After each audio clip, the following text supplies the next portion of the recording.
महाराष्ट्राच्या माननीय विधानसभा अध्यक्षांनी दिलेला निर्णय हा पूर्णपणे संविधान, घटना, कायदे यांच्या नियम आणि चौकटीत दिला.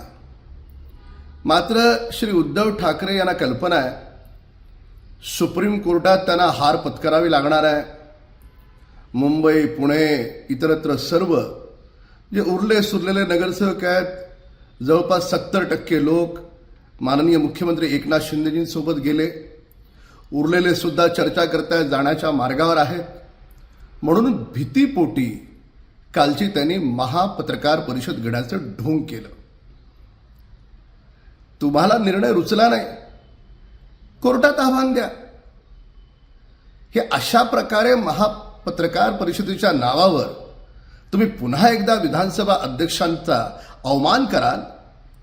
तुमच्यावर हक्कभंग तर येणारच आहे, पण वारंवार तुम्ही महाराष्ट्राच्या जनतेला या पद्धतीनं गृहीत धरता आहात. यासाठी महाराष्ट्राची जनताही तुम्हाला माफ करणार नाही. खरं कुणी केली गद्दारी? बाळासाहेबांचा विचार हिंदुत्वाचा, त्या हिंदुत्वाच्या विचाराशी गद्दारी करणार तुम्ही आणि इतरांना गद्दार म्हणाल. महापत्रकार परिषद ही महाढोंगी परिषद होती.